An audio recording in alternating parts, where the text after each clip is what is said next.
నమస్కారం. ఘంటారావానికి స్వాగతం. ముందుగా ప్రధానాంశాలు. ఆస్తి కోసం పోరాటం చేయట్లేదన్న మంచు మనోజ్. భార్యా పిల్లల రక్షణకు సంబంధించిన విషయమని వ్యాఖ్య.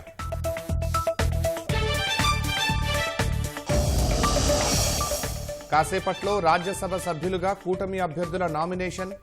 ముగ్గురి అభ్యర్థిత్వాలను బలపరుస్తూ ఎమ్మెల్యేల సంతకాలు. వైసీపీ నిర్లక్ష్యంతో వ్యర్థాలు భారీగా పేరుకుపోయాయన్న నారాయణ. వచ్చే అక్టోబర్ 2కి డంప్ యార్డుల్లోని చెత్త తొలగిస్తామని వెల్లడి. కడపలో రెండో రోజు రాఘవరెడ్డి విచారణ. వర్రా రవీందర్ రెడ్డి కేసులో పోలీసుల ప్రశ్నలు.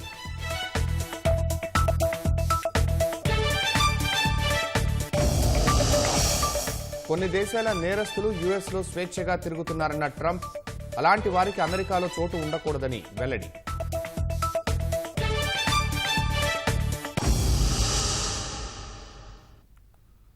సినీ నటుడు మోహన్ బాబు కుటుంబంలో వివాదం దృష్ట్యా హైదరాబాద్ జల్పల్లిలోని ఆయన నివాసంలో చర్చలు జరుగుతున్నాయి. సన్నిహితుల సమక్షంలో మోహన్ బాబు, విష్ణు, మనోజ్ మధ్య చర్చలు జరుపుతున్నారు. ఈ నేపథ్యంలో ఆస్తి కోసమో డబ్బు కోసమో పోరాటం చేయట్లేదన్న మంచు మనోజ్ తాను చేసేది ఆత్మగౌరవ పోరాటమని మీడియాకు వెల్లడించారు. పోలీసుల వద్దకు వెళ్లి రక్షణ అడిగినా వారు పక్షపాతంగా వ్యవహరిస్తున్నారని ఆరోపించారు. అనంతరం భార్య మౌనికతో కలిసి ఇంట్లో నుంచి మంచు మనోజ్ వెళ్లిపోయారు. ఆస్తి కోసమో ఈ పోరాటం చేయట్లేదు. ఎందుకంటే ఈ పోరాటం కూడా కాదు, ఇది ఆత్మగౌరవానికి సంబంధించి, నా భార్య పిల్లల సేఫ్టీకి సంబంధించి. ఇది నాతో ఒక మగాడిగా నాతో డైరెక్ట్గా వచ్చి నాతో ఏం చేసినా పర్వాలేదు. నా భార్య పేరు ఇంక్లూడ్ చేయడం, నన్ను తొక్కేదానికి నా 7 నెలల పాపని ఇంక్లూడ్ చేయడం, నా బిడ్డలు ఇంట్లో ఉండగానే అలా బిహేవ్ చేయడం కరెక్ట్. ఈరోజు పోలీస్ దగ్గరికి నేను వెళ్ళి ప్రొటెక్షన్ అడిగాను. నేను మొన్న వచ్చి అడిగినప్పుడు మీకు అన్ని ఎవిడెన్స్లు ఇస్తాను, ఎస్ఐ గారు ఇక్కడి నుంచి వచ్చి నేను ఇస్తాను సార్ ప్రొటెక్షన్ చూపించాను. బౌన్సర్లు అందరూ అక్కడ దాక్కున్నారని చూపించాను. అది కొంచెం చూసి ఓకే సార్ మీ ధైర్యంగా ఉండండి, మేము ఎక్కడికి వెళ్ళట్లేదని చెప్పి మాట్లాడి పారిపోయారు.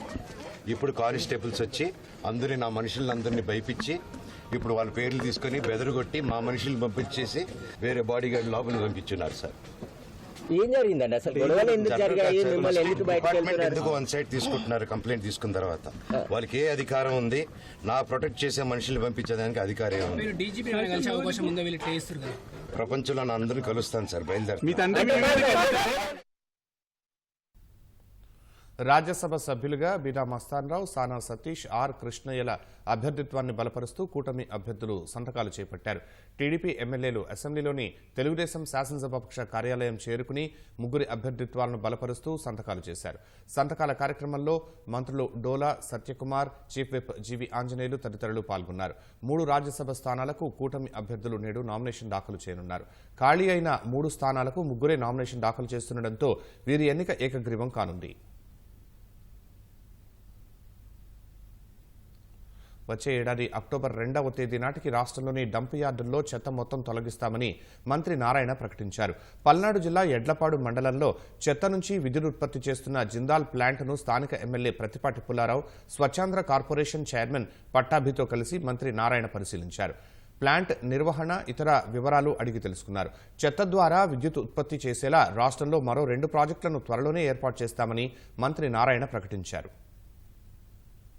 పర్ డే 1200 వేస్ట్ అటు గుంటూరు మున్సిపల్ కార్పొరేషన్ కానీ, చుట్టుపక్కల ఉన్న మున్సిపాలిటీస్ నుంచి కానీ, చిలకలూరుపేట మున్సిపాలిటీ నుంచి ఈ యొక్క జిందాల్ పవర్ ప్లాంట్కి ఎక్కడైనా వేస్ట్ వెట్ డ్రై 2 కలిపినటువంటిది తయారు చేసేటువంటి ప్లాంట్ ఇది చాలా అరుదుగా ఉన్నాయి రాష్ట్రంలో.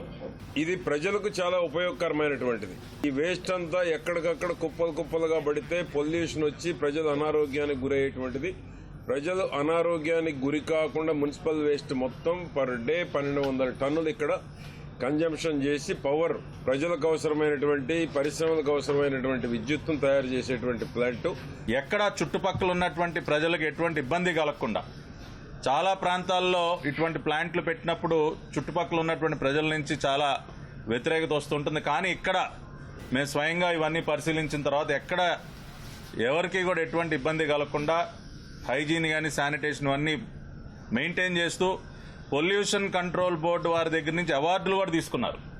ఈరోజు ఇక్కడ పెట్టిన ఈ ప్లాంట్ల వల్ల, ఈరోజు గుంటూరులో పెట్టిన ఈ ప్లాంట్ తీసుకుంటే, ఈ ప్లాంట్ వల్ల విజయవాడ, గుంటూరు, మంగళగిరి, తాడేపల్లి, తెనాలి, బాపట్ల, నరసరావుపేట, చిలకలూరుపేట, సత్తినపల్లి ఈ మున్సిపాలిటీలో వచ్చే సాలిడ్ వేస్ట్ అంతా ఈ ప్లాంట్కి వస్తుంది, బర్న్ అయిపోతుంది. బర్న్ అయిపోయి మళ్ళీ ఎలక్ట్రిసిటీ ప్రొడ్యూస్ అవుతుంది. ఏదైనా మిగిలితే అది యాష్ రూపంలో వస్తుంది, దాంతో బ్రిక్స్ చేస్తున్నారు. మొత్తం మీద ఈ రాష్ట్రంలో రోజుకి 6,890 టన్స్ మెట్రిక్ టన్స్ వేస్ట్ వస్తుంది.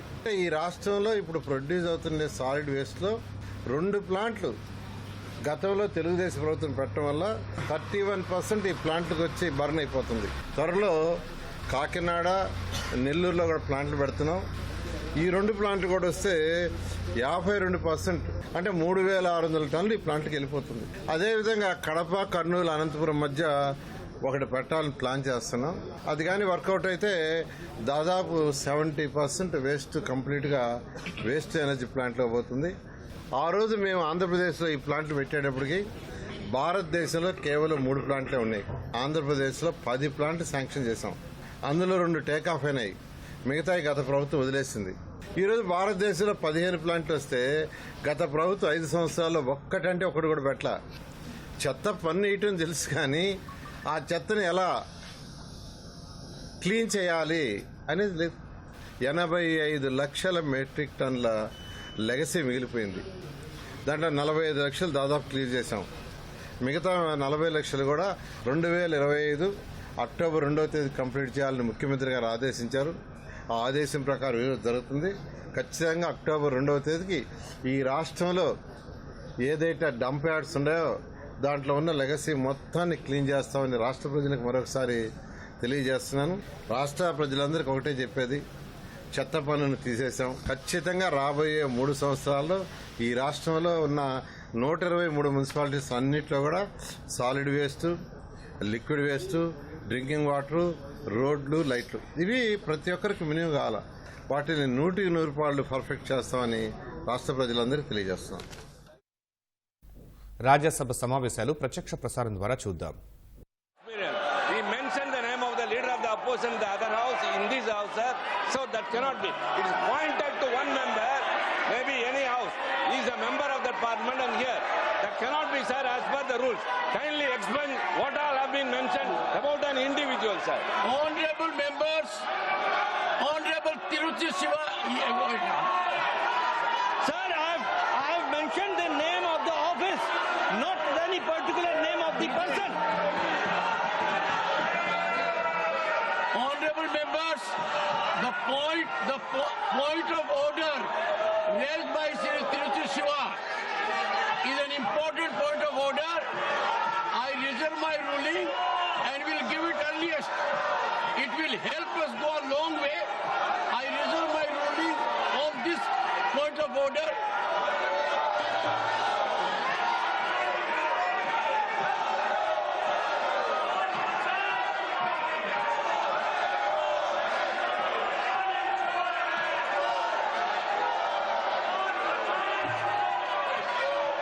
The House stands adjourned to meet at 11 a.m.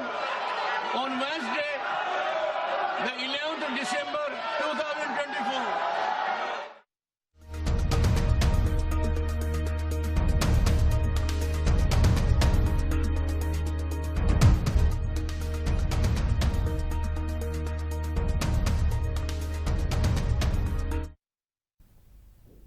Avinash PA Raghava Reddy Kadapa cyber crime police స్టేషన్లో 2వ రోజు పోలీసు విచారణకు హాజరయ్యారు. పోలీస్ స్టేషన్ వద్దకు పులివెందుల నుంచి భారీగా వైసీపీ కార్యకర్తలు తరలివచ్చారు. నిన్న 11 గంటల పాటు రాఘవరెడ్డిని పులివెందుల డీఎస్పీ ప్రశ్నించారు. వర రవీందర్ రెడ్డితో అసభ్యకర పోస్టులు పెట్టించారని రాఘవరెడ్డి ఆరోపణలు ఎదుర్కొంటున్నారు. గత నెల 8 నుంచి అజ్ఞాతంలోకి వెళ్లిన రాఘవరెడ్డి ఆదివారం పులివెందులలోని నివాసానికి వచ్చారు. ఈ నెల 12 వరకు అరెస్టు చేయవద్దని హైకోర్టు ఆదేశాల మేరకు రాఘవరెడ్డి నెల రోజుల తర్వాత పులివెందులలో ప్రత్యక్షమయ్యారు. రాఘవరెడ్డి వచ్చిన విషయం తెలుసుకున్న పోలీసులు ఆదివారం ఇంటికి వెళ్లి వర్రా కేసులో విచారణకు రావాలని కోరారు. ఈ మేరకు 41A నోటీసులు జారీ చేశారు. నిన్న విచారణకు హాజరైన రాఘవరెడ్డిని పోలీసులు 11 గంటల పాటు ప్రశ్నించారు. ఇవాళ 2వ రోజు కూడా విచారణకు హాజరయ్యారు. వర్రా రవీందర్ రెడ్డి కేసులో 20వ నిందితుడిగా ఉన్న రాఘవరెడ్డి అభియోగాలు ఎదుర్కొంటున్నారు. అల్లూరు జిల్లా పెద్దబయలు మండలం గొడుగుపల్లిలో విద్యుదాఘాతంతో తల్లి, 2 పిల్లలు మృతి చెందారు. విద్యుత్ శాఖ ఏడీ బృందం గ్రామానికి చేరుకుని ఘటనకు సంబంధించిన వివరాలను ఆరా తీశారు. విద్యుత్ వైర్లపై బట్టలు ఆరవేసే క్రమంలో ప్రమాదం చోటు చేసుకుందని అధికారులు గుర్తించారు. బాధితులకు నష్టపరిహారం వచ్చేలా చర్యలు తీసుకుంటామని అధికారులు తెలిపారు. శవ పరీక్షల నిమిత్తం మృతదేహాలను పాడేరు ప్రభుత్వ ఆసుపత్రికి తరలించారు. ఘటనపై పోలీసులు కేసు నమోదు చేసుకుని దర్యాప్తు చేపట్టారు.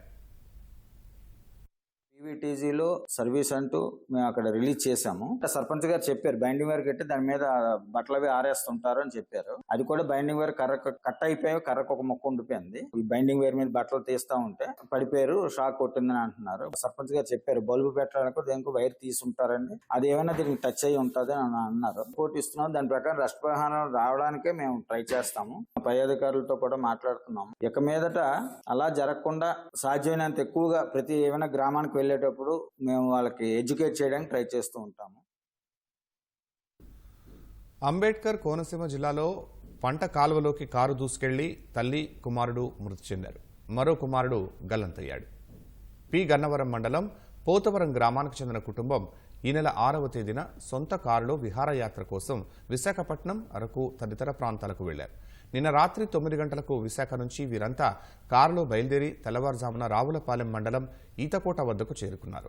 అక్కడికి వచ్చేసరికి భర్తకు నిద్రగా ఉందని చెప్పడంతో భార్య కారు డ్రైవింగ్ చేశారు. ఊడిముడి శివార్లోని చింతావారిపేట వద్ద కారు అదుపు తప్పి పక్కనే ఉన్న పంట కాలువలోకి దూసుకుపోయింది. భార్య, భర్త, పెద్ద కుమారుడు మొదట బయటికి వచ్చారు. చిన్న కుమారుడిని రక్షించే క్రమంలో వీరంతా కాలువలో మునిగిపోయారు. ఈ ఘటన నుంచి భర్త సురక్షితంగా బయటపడ్డాడు. భార్య ఉమా, పెద్ద కుమారుడు రోహిత్ మృతదేహాలు ఘటనా ప్రదేశానికి కొద్ది దూరంలో గుర్తించారు. చిన్న కుమారుడు మనోజ్ ఆచూకీ కోసం గాలిస్తున్నారు. ఎమ్మెల్యే గిడ్డి సత్యనారాయణ ఘటనా ప్రదేశానికి చేరుకుని ప్రాణాలతో బయటపడిన విజయ్ కుమార్ను ఓదార్చారు.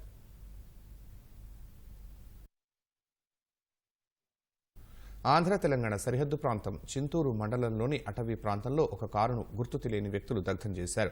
అల్లూరు జిల్లా చింతూరు మండలం సరివెల రహదారిలో ఈ ఘటన జరిగింది. చింతూరు నుంచి భద్రాచలం వైపుగా వెళుతున్న కారు దహనమైనట్లు తెలుస్తోంది. ఇది మావోయిస్టుల పనా, కావాలని ఎవరైనా ఈ ఘటనకు పాల్పడ్డారా అనే కోణంలో చింతూరు పోలీసులు విచారణ చేపట్టారు. దహనం అయ్యేటప్పుడు ఘటనా స్థలంలో కారుకు సంబంధించిన వారు ఎవరూ లేకపోవడం అనుమానాస్పదంగా మారింది. గత ప్రభుత్వం రీసర్వే పేరుతో ప్రజలను తీవ్రంగా ఇబ్బంది పెట్టిందని మంత్రి ఆనం రామనారాయణ రెడ్డి మండిపడ్డారు. నెల్లూరు జిల్లా పొంగూరు రెవెన్యూ సదస్సులో ఆయన పాల్గొన్నారు. వైసీపీ హయాంలో ప్రతిపక్షాలకు మద్దతు తెలిపిన వారి భూములను దేవుడి పేరు మీద రాశారని మంత్రి ఆరోపించారు. 33 రోజుల పాటు జరిగే రెవెన్యూ సేవలను ప్రజలు ఉపయోగించుకొని భూ సమస్యలు పరిష్కరించుకోవాలని తెలిపారు. గడిచిన 5 సంవత్సరాల్లో అనేక సందర్భాల్లో ఆస్తుల మార్పిడి జరిగాయి. భూముల రీసర్వే అన్నారు. రీసర్వే అని చెప్పి ఒకరు భూములు ఒకరికి మార్పిడి చేశారు. సర్వే నంబర్లు మార్చేశారు. ఎక్కడ ఏమీ దొరకకపోతే ప్రతిపక్షానికి చెందినటువంటి రైతులైతే వాళ్ళ భూముల్ని దేవుడి పేరుతో రాసేశారు. అనేక ప్రాంతాల నుంచి అర్జీలు వస్తున్నాయి. అయ్యా, ఇది నా భూమి, నాకు పట్టాదారు పాస్ పుస్తకాలు ఉన్నాయి, హక్కు పత్రాలు ఉన్నాయి, రిజిస్టర్డ్ దాఖలాలు ఉన్నాయి. ఇవన్నీ ఉన్నా ఇవాళ రెవెన్యూ రికార్డులో అడంగల్లో మా భూమిని ఆ సర్వే నెంబర్ వేసి ఇది దేవుడి భూమిగా రాసి ఉన్నారు. ఆ విధంగా ఎన్ని ఉన్నాయో, ఎన్ని వేల ఎకరాలు, ఎన్ని లక్షల ఎకరాలు ఇవాళ ప్రతిపక్షాల మీద కక్ష తీర్చుకోవడానికి తమ పార్టీ వాళ్ళు కాదు అనంటే వాళ్ళ ఆస్తుల్ని కూడా దేవుడి పేరుతో రాసేసి కబ్జా చేసినటువంటి అనేక సంఘటనలు ఉన్నాయని చెప్పి నేను మీకు మనవి చేస్తున్నాను. కాబట్టి ఇవాళ ఇక్కడే కంప్యూటర్లను పెట్టడం జరిగింది, ఇక్కడనే అధికారులను పెట్టడం జరిగింది. మీ ప్రతి సమస్య కంప్యూటర్ల ద్వారా ముఖ్యమంత్రి గారి కార్యాలయానికి అందే విధంగా దాన్ని చేయడం జరుగుతూ ఉందని చెప్పి నేను మీకు మనవి చేస్తున్నాను. 33 రోజుల పాటు ప్రతి రెవెన్యూ గ్రామంలో ఒక రోజు ఈ సదస్సు జరుగుతుంది. మన ప్రాంతమంతా కూడా నేను ఇదే మనవి చేస్తూ ఉన్నా. అన్ని దగ్గరలకి శాసనసభ్యుడిగా నేను రాలేకపోవచ్చు, కానీ ప్రతి రెవెన్యూ గ్రామానికి రెవెన్యూ అధికారులు మాత్రం ఖచ్చితంగా వస్తారు. హాజరవ్వండి, మీ సమస్యలు చెప్పండి, వాటి పరిష్కారానికి మనం కృషి చేద్దామని చెప్పి నేను మీకు మనవి చేస్తున్నాను. నిరసనల కోసం జగన్ రోడ్డెక్కే ముందు చేసిన పాపాలను ఓసారి సమీక్షించుకుంటే మంచిదని సమాచార శాఖ మంత్రి పార్థసారథి హితవు పలికారు. జగన్ పాలన వల్ల ఇబ్బంది పడని వర్గమంటూ లేదని ధ్వజమెత్తారు. రాష్ట్రాన్ని గట్టెక్కించేందుకు ముఖ్యమంత్రి చంద్రబాబు, ఉప ముఖ్యమంత్రి పవన్ కళ్యాణ్ కృషి చేస్తున్నారని చెప్పారు. బీసీల వెన్నెముక విరిచి పక్కన పడని వేసినందుకే వైసీపీలో ఎవరూ ఉండట్లేదని విమర్శించారు. ఆయన వైఫల్యాన్ని ముందు ఆయన రివ్యూ చేసుకుంటే ఆయనకు అర్థమవుతుంది ఆయన చేసింది ఏంటి, లేకపోతే ఈ రాష్ట్రానికి ఏ విధంగా ఎంత తీరని నష్టం చేశారో ఆయనకు అర్థమవుతుంది. ఆయన ఒక ప్రతిపక్ష నాయకుడిగా రోడ్డు మీదకి వస్తే మాకు ఎటువంటి అభ్యంతరం లేదు, ఆయన పని ఆయన చేసుకుంటారు. కానీ ప్రజలు చాలా వివేకవంతులు. ఈ రాష్ట్రంలో ఏం జరుగుతుంది, గతంలో ఏం జరిగింది, ఈ రాష్ట్రాన్ని ఏ విధంగా దోచేసి అప్పుల ఊబిలో కూర్చేశారు, మరి రాష్ట్రంలో ఈ నిరుద్యోగ యువకులకి భవిష్యత్తు లేకోకుండా ఏ విధంగా పరిపాలన చేశారో అందరికీ కూడా తెలిసింది. లోక్సభ సమావేశాలు ప్రత్యక్ష ప్రసారం ద్వారా చూద్దాం.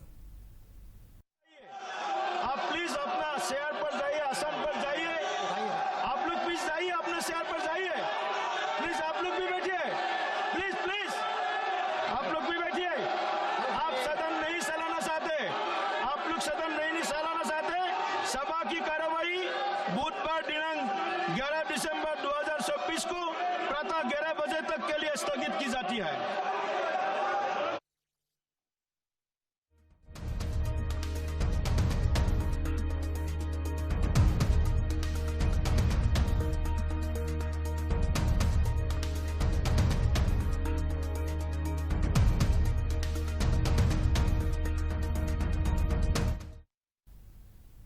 కర్ణాటక మాజీ సీఎం ఎస్ఎం కృష్ణ కన్నుమూశారు. ఆయన వయసు 92 సంవత్సరాలు. ఆయనకు భార్య, 2 కుమార్తెలు ఉన్నారు. కొంతకాలంగా వృద్ధాప్య సమస్యలతో బాధపడుతున్న ఎస్ఎం కృష్ణ రాత్రి 2:45 బెంగళూరులోని తన నివాసంలో తుది శ్వాస విడిచినట్లు సంబంధిత వర్గాలు తెలిపాయి. 1932 మే 1న మాండ్యా జిల్లాలో జన్మించిన ఎస్ఎం కృష్ణ 1962లో మద్దూరు నుంచి స్వతంత్ర ఎమ్మెల్యేగా గెలుపొందారు. ఆ తర్వాత కాంగ్రెస్ పార్టీలో చేరారు. 1999 నుంచి 2004 వరకు కర్ణాటక 16వ ముఖ్యమంత్రిగా, ఆ తర్వాత మహారాష్ట్ర గవర్నర్గా పనిచేశారు. యూపీఏ హయాంలో విదేశాంగ శాఖ మంత్రిగా సేవలందించారు.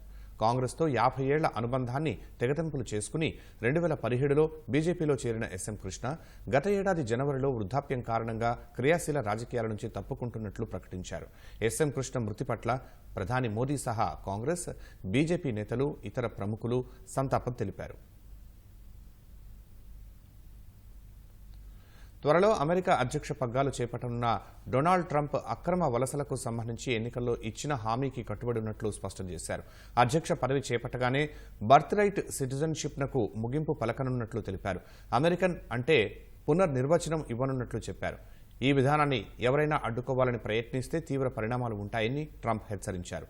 అధ్యక్ష ఎన్నికల్లో గెలుపొందిన తర్వాత తొలిసారి ఎన్బీసీ టీవీకి ఇచ్చిన ఇంటర్వ్యూలో ట్రంప్ ఈ వ్యాఖ్యలు చేశారు. కొన్ని దేశాల జైళ్ల నుంచి వచ్చిన 13,000 మందికి పైగా నేరస్తులు అమెరికా వీధుల్లో స్వేచ్ఛగా తిరుగుతున్నారని చెప్పారు. అలాంటి వారికి అమెరికాలో చోటు ఉండకూడదన్నారు. అక్రమంగా వలస వచ్చిన వారి సంతానం డ్రీమర్స్లో చాలా మంది ఇక్కడే పుట్టి పెరిగారని, వారిలో ఎంతో మంది గొప్ప ఉద్యోగాలు, వృత్తులు చేస్తున్నారని ట్రంప్ చెప్పారు. ప్రతిపక్ష డెమోక్రాట్లతో కలిసి వారి సమస్యకు పరిష్కారం కనుగొంటారన్నారు. కెనడా, మెక్సికో నుంచి లక్షల మంది అక్రమంగా వలస వస్తున్నారని, వారిని అడ్డుకోకపోతే ఆ 2 దేశాలపై 25% సుంకాలు విధిస్తారని ఇటీవల ట్రంప్ హెచ్చరించారు. కెనడా, మెక్సికో అమెరికాలో చేరిపోవటం మంచిదని ట్రంప్ సలహా ఇచ్చారు.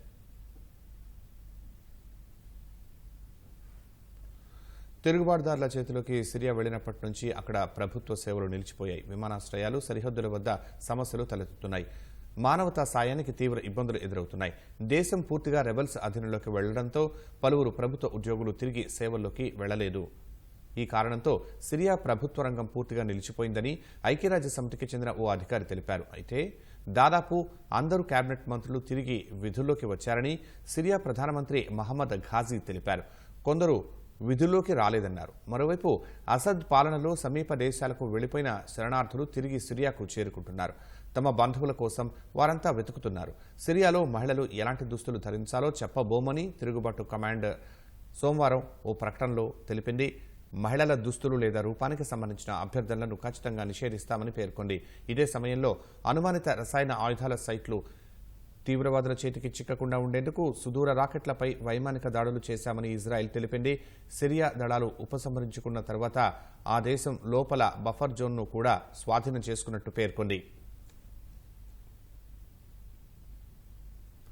సిరియా తిరుగుబాటుదారులతో తమ అధికారుల చర్చలకు వారి ఉగ్రవాద హోదా అడ్డంకి కాదని అమెరికా స్పష్టం చేసింది. గత వారాంతంలో సిరియాలో ఏం జరిగిందనే విషయమై ప్రత్యేకంగా సమీక్షించలేదని అమెరికా విదేశాంగ శాఖ ప్రతినిధి మాథ్యూ మిల్లర్ తెలిపారు. అయితే అక్కడి పరిస్థితులను ఎప్పుడు సమీక్షిస్తూనే ఉంటామన్నారు. రెబెల్స్ చర్యల ఆధారంగానే వారిపై విధించిన ఆంక్షలను మార్పు చేసేందుకు అవకాశం ఉందన్నారు. ఇప్పటికైతే అలాంటిదేమీ లేదని మాథ్యూ మిల్లర్ తేల్చి చెప్పారు. హెచ్టీఎస్గా పిలువబడే హయత్ తెహ్రీర్ అల్ షామ్ ఉగ్ర హోదా రివర్స్ చేసేందుకు చర్యలు తీసుకుంటే సమీక్ష చేసేందుకు అవకాశం ఉంటుందన్నారు. అది పూర్తిగా వారి చర్యలపైనే ఆధారపడి ఉంటుందని అమెరికా విదేశాంగ శాఖ ప్రతినిధి మాథ్యూ మిల్లర్ స్పష్టం చేశారు. ఆఫ్ఘనిస్తాన్లో అధికారం చేపట్టిన తాలిబాన్లతో చర్చల అంశాన్ని ఆయన ప్రస్తావించారు. బలగాల ఉపసంహరణపై ట్రంప్ కార్యవర్గం తాలిబాన్లతో చర్చలు జరిపినట్లు తెలిపారు.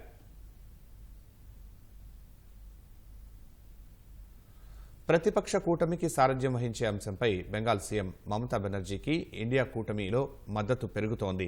తాజాగా ఆర్జేడీ అధినేత లాలూ ప్రసాద్ యాదవ్ కూడా ఆమెకు అనుకూలంగా స్పందించారు. మమతా బెనర్జీకి ఇండియా కూటమి సారథ్య బాధ్యతలు అప్పగించాలన్నారు. ఇటీవల ఓ మీడియాకు ఇంటర్వ్యూ ఇచ్చిన మమతా బెనర్జీ బెంగాల్ సీఎంగా ఉంటూనే ఇండియా కూటమి సారథ్యం చేపట్టే సామర్థ్యం తనకుందని తెలిపారు. ఇప్పటికే సమాజ్వాదీ పార్టీ, శివసేన, ఉద్ధవ్ వర్గం మద్దతు తెలిపాయి. ఇప్పుడు ఆ పార్టీల సరసన ఆర్జేడీ కూడా చేరింది. ఇండియా కూటమిలో ప్రధాన పక్షంగా ఉన్న కాంగ్రెస్ అభ్యంతరం చెప్పినా మమతా బెనర్జీకి తమ మద్దతు ఉంటుందని లాలూ తెలిపారు.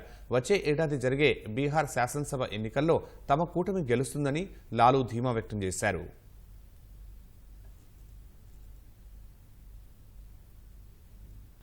కలిసి ఉంటే కలదు సుఖం అన్న చందంగా రైతులంతా ఒకే తాటిపైకి వచ్చి తమ సమస్యకు పరిష్కార మార్గం కనుగొన్నారు. చేపలు, రొయ్యలు సాగుకు అవసరమైన నీటి సమస్యను అధిగమించారు. ఎవరో వస్తారు ఏదో చేస్తారని ఎదురు చూడకుండా కర్షకులంతా కలిసి ఎత్తిపోతల పథకాన్ని ఏర్పాటు చేసుకున్నారు. ఆక్వా రంగంలో 10 ఏళ్లుగా సిరులు పండిస్తున్న ఏలూరు జిల్లా ఇంగిలిపాకలంక రైతులపై ప్రత్యేక కథనం.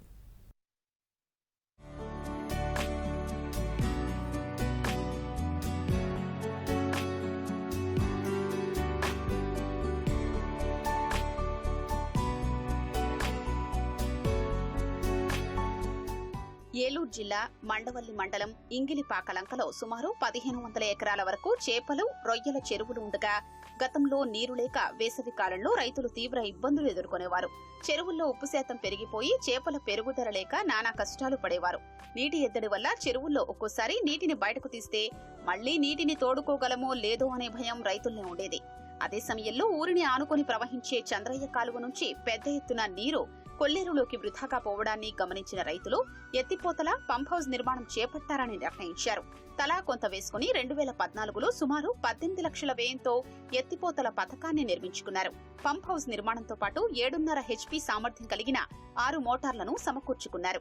రైతులందరం కలిపి కూర్చుని నీళ్లు టైట్ వచ్చినప్పుడు మాకు నీళ్లు అందట్లేదు, ఏం చేయాలి? మన ఎదురుకుండా మురికాలలో చంద్రకాలంలోంచి నీరు వెళ్ళిపోతుంది, కిందకి కొల్లెట్లు కలిసిపోతుంది. మనం దాన్ని అందుబాటులో తెచ్చుకోలేకపోతున్నాం. ఏం చేయాలని చెప్పేసి మేము అందరూ కలిపి ఆలోచించుకుని అప్పుడు మినిస్టర్ గారు శ్రీనివాసరావు దగ్గరికి, కామినేని శ్రీనివాస్ గారి దగ్గరికి వెళ్తాం జరిగిందండి. ఆయన మీకు ఏ సహాయం కావాలంటే నేను ఆ సహాయం చేసి పెడతాను చెప్పండి అన్నారు. ఇట్లా ముందు అర్జెంట్ గా కరెంట్ ట్రాన్స్ఫర్ కావాలండి, మాకు మోటార్లు పెట్టుకోవడానికి ఎల్సిటీ వాళ్ళు పర్మిషన్ కావాలండి అని చెప్పేసి ఆయన మేము అవడం జరిగింది. ఆయన ఇమీడియట్ గా నేను 4 రోజులు ఇప్పిస్తాను మీరు పెట్టుకోండి అని చెప్పారు. మేము రైతులు అందరం కలిపి మా సొంత డబ్బులతో ఎకరానికి 2000 కాడికి వేసుకుని 900 ఎకరాల రైతులు పోగడి ఈ ప్లాంట్ ఏర్పాటు చేసుకున్నామండి. ఇదంతా ఆర్గనైజేషన్ ఆ రోజు నుంచి ఈ రోజు కూడా నేనే చూస్తున్నాను. అందరు రైతులను కలుపుకుని ఎవరికి నీళ్లు అవసరం, ఎవరికి కావాలి, ఎవరు చేయాలి, ఒకవేళ రైతులు ఏదైనా బిల్లు కట్టపోయి మినిమం బిల్స్ కట్టుకుంటూ దీన్ని ఇలా కాపాడుకుంటే ఈ స్కీమ్ ని అందరికి ఉపయోగపడేటట్టుగా చేసుకుంటూ వస్తున్నామండి. వివిధ అనుమతులతో పాటు తమ ప్రయత్నానికి అప్పటి ప్రభుత్వం సహకారం అందించడంతో సకాలంలో ఎత్తిపోతల పథకం నిర్మాణం పూర్తయిందని రైతులు చెబుతున్నారు. అవసరమైనప్పుడల్లా మోటార్లతో చంద్రయ్య కాలువలో నీటిని తోడుకుని కాలువల ద్వారా చెరువులకు సరఫరా చేసుకుంటున్నామంటున్నారు. ఆక్వా సాగు కోసం వర్షం కోసం ఎదురు చూడాల్సిన అవసరం లేదని చెబుతున్నారు. ఈ స్కీమ్ వల్ల చాలా మంది రైతులు ఇంగిలిపాకలంకే గాని, శ్రీరామ్ నగరే గాని 900 ఎకరం దాకా ఉపయోగపడ్డదండి. అలాగే మే నెల నుంచి జూన్ నెల వరకు కూడా బాగా ఉపయోగపడిన ఈ స్కీమ్ వల్ల ఇది కారణం జరిగిందండి. యాస కాలంలో బాగా ఉపయోగపడ్డది. ఇది ఎకరానికి 2000 కడిగేసుకున్నామండి. వేసుకుని 900 ఎకరం అండి. 900 ఎకరం 20 లక్షల దాకా ఖర్చు అయిందండి. అది కాకుండా ఇంకా వేరే ఎక్స్ట్రా ఖర్చు శాసకర్ గారు శివనారాయణ గారు ఎక్స్ట్రా అయినా ఆయన పెట్టుకున్నారండి. అలాగే ఇంగిలిపాక రైతులు, శ్రీరామ్ నగర్ రైతులు ఈ 2 గ్రామాలు కలిసి ఈ స్కీమ్ పెట్టడానికి నిర్ణయించుకున్నాం. ఇప్పుడు సంవత్సరానికి కరెంటు బిల్లులు ఇంత వచ్చినాయి అనుకోండి, 4 లక్షలు 3 లక్షలు వచ్చినాయి అనుకోండి, అది ఎకరానికి 900 ఎకరానికి పంచి 1000 రాని 2000 రాని అట్లా చేసుకునేవాళ్ళు. అంటే ఎవరు తోడుకుంటే వాళ్ళు కరెంటు బిల్లులు కట్టుకునేటట్టుగా స్కీము శివనారాయణ గారు శాసకర్ గారు ద్వారాగా నిర్ణయించారండి. ఇంగిలిపాకలంక ఎత్తిపోతల పథకం నుంచి ప్రస్తుతం 900 ఎకరాల చేపల చెరువులకు నీరందుతుండగా ఈ ఆయకట్టులోని రైతులు నీటి ఎద్దడి నుంచి గట్టెక్కి పుష్కలంగా చెరువుల్లోకి నీటిని తోడుకుంటున్నారు. ఎత్తిపోతల పథకం నుంచి ఇంగిలిపాకలంక, నందిగామలంక వరకు సుమారు 3 కిలోమీటర్ల పరిధిలో నీటిని సరఫరా చేస్తున్నారు. సుమారు 300 మంది రైతులు ఈ ఎత్తిపోతల పథకంపై ఆధారపడి ఆక్వా సాగు చేసుకుంటున్నారు. విద్యుత్ బిల్లును మాత్రం అంతా కలిసి చెల్లిస్తున్నామని తెలిపారు. ఈ స్కీమ్ లేనప్పుడు, ఈ లిఫ్ట్ ఇరిగేషన్ అనేవి లేనప్పుడు వాటర్కి చాలా ఇబ్బంది పడేవాళ్ళం గతంలో. వేసవకాలం వచ్చిందంటే వాటర్ లేక ఆ క్రాప్ కూడా ఆపేసుకుని మళ్ళీ వర్షాకాలంలో మళ్ళీ వచ్చిన తర్వాత మళ్ళీ స్టార్ట్ చేసుకున్న సందర్భాలు కూడా ఉన్నాయి. పకడ్బందీగా ప్లాన్ చేసి ఈ రైతులందరినీ కూడగట్టి ఇక్కడ ప్లాంట్ ఏర్పాటు చేయడానికి కారణం జరిగింది. ఇది లేనప్పుడు మాత్రం చాలా ఇబ్బంది అంటే ఇబ్బంది పరిస్థితి. ఇది వచ్చింది కాబట్టి దీనికి రైతులు ఇంత కొద్దిగా అమౌంట్ వేసుకుని ఈ కరెంట్ బిల్ రావటం, దాన్ని పే చేసుకోవటం, ఈ మెయింటెనెన్స్ బాధ్యత అంతా కనుక ఎవరు శ్రీనారాయణ గారే. ఇది ఇక్కడ వరకే చంద్రకాలవ, కొద్దిగా ఎదరికి వెళ్తే రాములేరు, బుడమేరు, తమ్మిలేరు ఈ 3 డ్రైన్లు కలిపి అక్కడ కలుస్తాయి. దానివల్ల వాటర్ ఇంకా మనకి రివర్స్ వస్తాయి. ఇక్కడ 10 ఎకరాలు చేస్తున్నానండి, సొంత భూమి 5 ఎకరాలు. ఈ డ్రైన్కి మాకు ఎత్తిపోతల పథకం కింద పెట్టారండి. అప్పటి నుంచి కూడా చంద్రకాలం నుంచి కొంతమంది పెద్దలతో సహారంతో పెట్టడం జరిగింది. చెరువులో కలిపి వేసుకుంటాం, చెరువులో కరెంటు బిల్లు అవి కట్టుకుంటాం, అలా జరుగుతుందండి. రైతులతోనే ఇది జరుగుతుందండి ఇప్పుడు వరకు. ఇంతకుముందు లేనప్పుడు వాటర్ రాక చాలా బాధపడి చాలా తిప్పలు పడ్డాము. చంద్రకాలం నుంచి ఎత్తిపోతకం పెట్టిన కాడి నుంచి మాకు పర్లా అంతా బాగానే ఉంది, బాగానే వాటర్ అందుతుంది ప్రసులంగా. మేము రొయ్యలే కానీ చేపలే కానీ మేము కల్చర్ చేసుకుంటున్నాము.